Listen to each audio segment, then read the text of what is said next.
दत्तात्रेयाय नमः, दत्तात्रेयाय नमः, दत्तात्रेयाय नमः। लांछाओं के सैलाब पर नियंत्रण होना ही चाहिए। अब लांछाओं के बारे में विवरण किया जाएगा।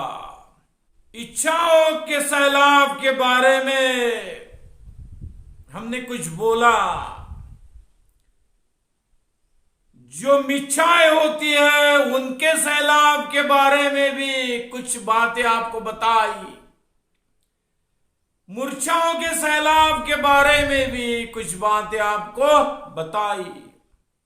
अब लांछाओं के सैलाब के बारे में कुछ बताना ही होगा। लांछा, लांछा का मतलब क्या होता है? लांछा, लांछास्ति चिन्ह रूपिणी। लांछा का मतलब होता है निशानी। विविध धर्म होते हैं, विविध धर्म विशेष होते हैं, विविध संप्रदाय होते हैं, विविध जातियां भी होती है। उनमें बहुत सारी निशानियों का इस्तेमाल होता है, निशानियों का इस्तेमाल चलते रहता है। इस धर्म विशेष की ये निशानी या इतनी सारी निशानियां, ऐसा व्यवहार में देखा जाता है। इस संप्रदाय विशेष की ये निशानी, ऐसा इनका होता है तिलक, ऐसा होता, ऐसा होता, ऐसा होता है। ये भी संप्रदाय विशेष की निशानियां होती है। और कुछ निशानियां पहराव के संबंध में भी होती है। इस संप्रदाय विशेष के लोगों का ऐसा पहराव है, इसलिए यह व्यक्ति इस संप्रदाय का होगा। अपने अपने लोगों को पहचानने के लिए निशानियां बनाई गई। जब कुछ लोग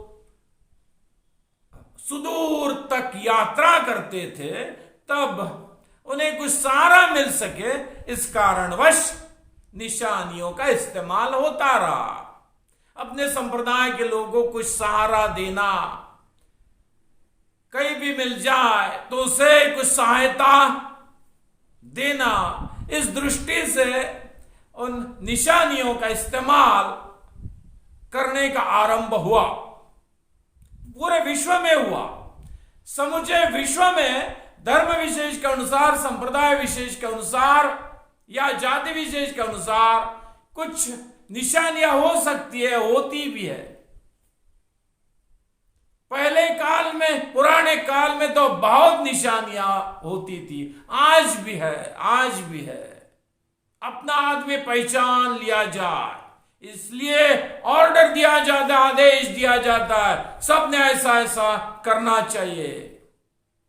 ऐसे वस्त्र, ऐसी वेशभूषा, ऐसी केशभूषा आदि बहुत सारी बातें बताई जाती है।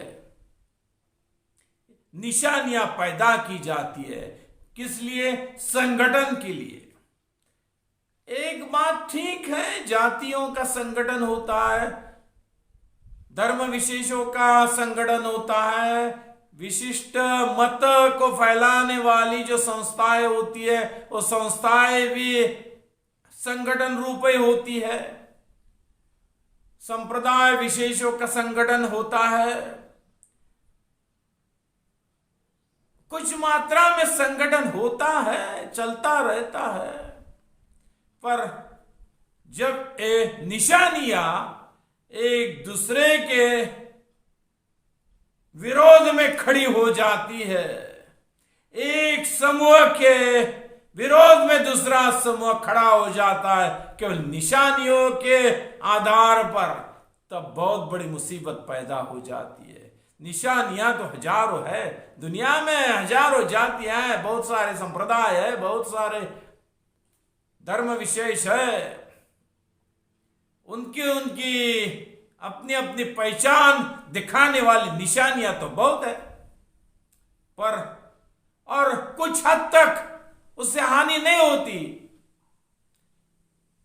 कुछ हद तक हानि नहीं होती। अपने अपने आदमियों को पहचानने में वो निशानियां सहायता दे सकती है, लेकिन अपने अपने आदमी, यह तो बात संकीर्णता की है। सभी मानव जाति एक ही है, यह बहुत बड़ी बात है। अपने आदमियों की रक्षा करना, दूसरे आदमियों को मरने देना, ये कोई अच्छी बात नहीं है। मानवता की बात तो होनी ही चाहिए। अपने आदमियों को सहायता करना यह भी अच्छी बात है, किसी को भी सहायता करना यह अच्छी बात है, लेकिन सबको सहायता करना यह बहुत बड़ी बात है।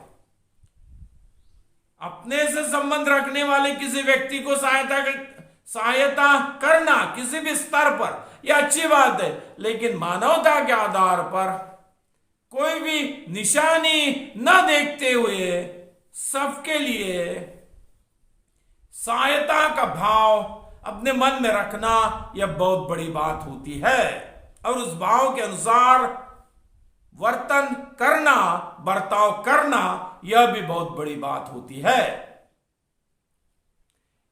इसलिए इन निशानियों का इस्तेमाल एक हद तक है निशानियां कुछ काल में कभी कभी उनका बहुत उपयोग होता था, पर जब अब विश्व छोटा बन गया है, उस समय यानी इस विश्व में बहुत सारे संचार साधन एवं अन्य भी साधन, एक दूसरे से संपर्क साधने के साधन बहुत अधिक मात्रा में फैल चुके हैं। उस समय निशानियों के आधार पर टकराते रहना यह उचित नहीं लगता है। निशानियों का जब जमाना था, उस समय निशानियों के आधार पर कुछ अच्छी बातें भी होती थी, संगठन के उद्देश्य से होती थी, चलता रहता था, ठीक था कुछ मात्रा में, लेकिन मानवता के आधार पर सबको इकट्ठा आना चाहिए और निशानियों के आधार पर झगड़ा नहीं करना चाहिए। ये निशानी बहुत बड़ी निशानी है, बाकी सब हजारों निशानियां झूठी है, ऐसी बातें अच्छी नहीं लगेगी। हजारों निशानियां झूठी है, एक ही निशानी अच्छी, ये कौन सी बात है? ये तो सब निशानियां ही है। निशानियों के आधार पर लड़ने से क्या होगा? एक उदाहरण आपके सामने रखता हूं। बात है पहले की, पहले के जमाने की यह बात है। एक गांव में दो समूह रहते थे। दो समूह में बहुत ही झगड़ा रहता था। मान लीजिए दो जातियां, एक ने अपनी निशानी के रूप में सांप को चुन लिया था। उस जाति की निशानी थी सांप, और दूसरे समूह ने अपनी निशानी के रूप में नेवले को चुन लिया था। नेवला यानी उसको बोलते नकुल बोलते संस्कृत भाषा में, मराठी भाषा में बोलते हैं मुंगुस। एक समूह ने नेवले को चुन लिया, दूसरे समूह ने निशानी के रूप में सांप को चुन लिया। निशानी, सांप और नेवले में बैर होता है, बहुत बड़ा बैर होता है, यह बात तो सबको विदित है। दो जातियां अपने अपने निशानियों का अध्ययन करती थी, अपने अपने निशानी का अध्ययन करती थी। यह निशानी और भी जो कुछ उनकी निशानियां थी उनका अध्ययन करती थी। उन लोगों में ऐसा हो गया था कि यह जाति हमारे विरोध में ही है, एक दूसरे से बैर भाव बढ़ता गया। सांप निशानी वाले लोग कहते थे इन नेवलों का हम मार डालेंगे। नेवला जिनकी निशानी थी वो बोलते थे कि इन सांपों को हम मार डालेंगे। लोग मनुष्य होकर भी एक दूसरे को सांप और नेवला ही कह रहे थे। ऐसी अवस्था थी। थे तो मनुष्य, लेकिन एक दूसरे का उल्लेख सांप एवं नेवला ऐसा ही हो रहा था। बहुत झगड़ा था। उस संघर्ष के कारण दो समूहों में संघर्ष के कारण बहुत जनधन हानि हो गई थी, बहुत जनधन हानि हो गई थी। एक दिन उस गांव में सौभाग्यवश एक ऋषि आए।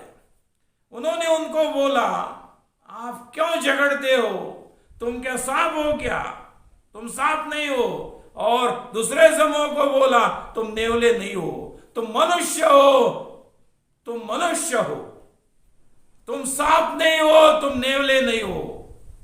लोगों को लगा, हां सचमुच हम मनुष्य ही है, हमारी जाति तो एक ही है, हम सारे मनुष्य ही है। हम आपस में टकरा रहे थे, हम खुद को सांप समझ रहे थे, दूसरे लोग खुद को नेवला समझ रहे थे।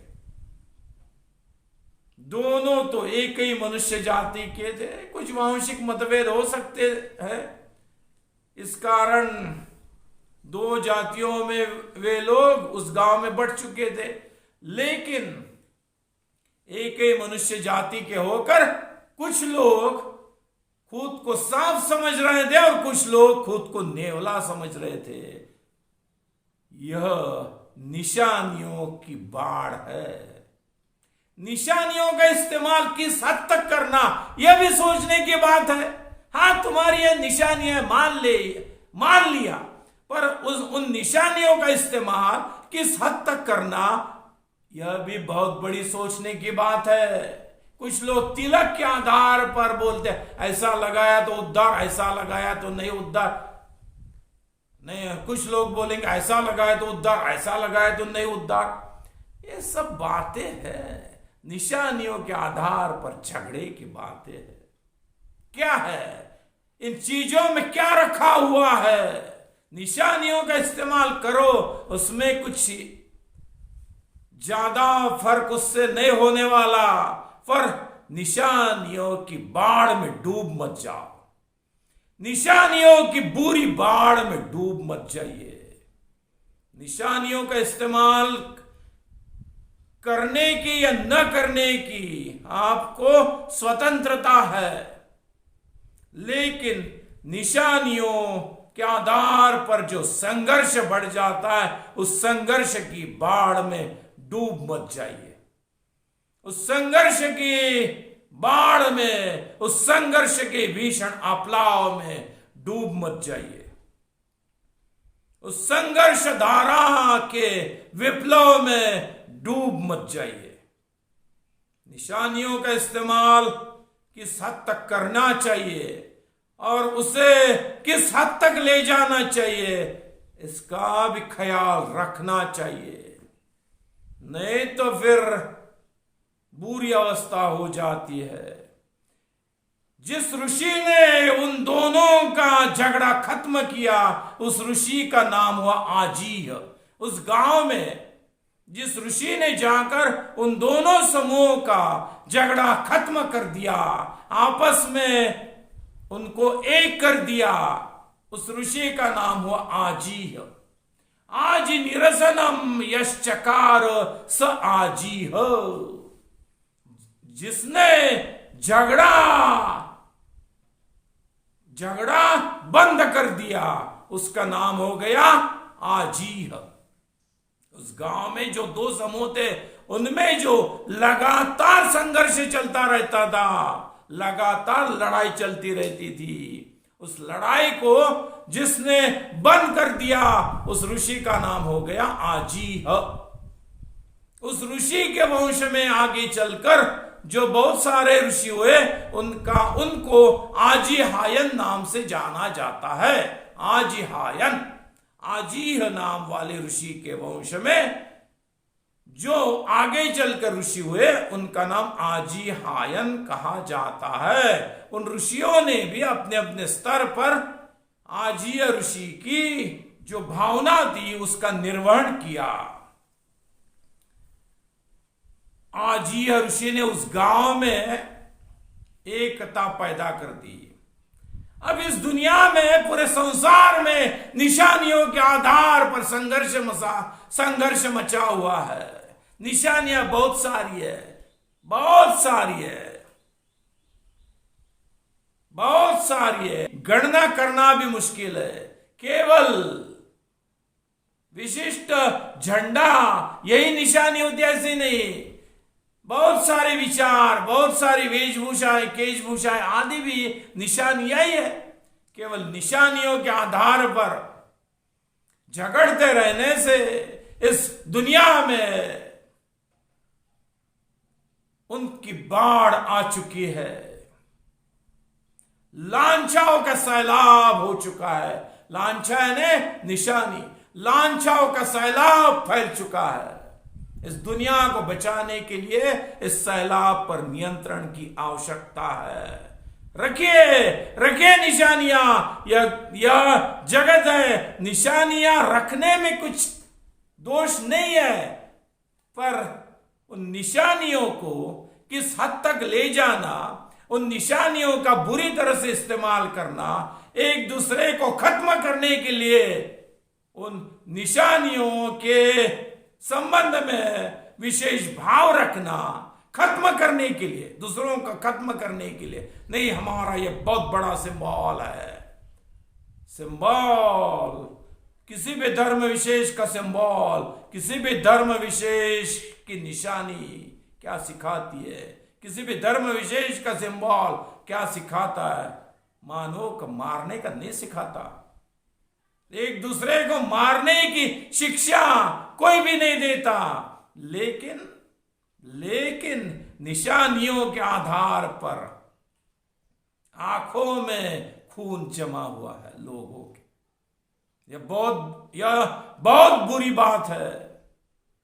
पूरे संसार में जितने भी समूह है, हजारों जितने भी समूह है, उन सब ने इकट्ठा आ जाना चाहिए। हजारों निशानियां संसार में रह सकती है, निशानियों को रहने में कुछ समस्या नहीं है, कुछ उससे प्रॉब्लम नहीं है, लेकिन निशानियों के आधार पर केवल निशानियों का सैलाब एवं उस निशानियों के सैलाब के आधार पर हिंसाचार का सैलाब, यह अच्छी बात नहीं है।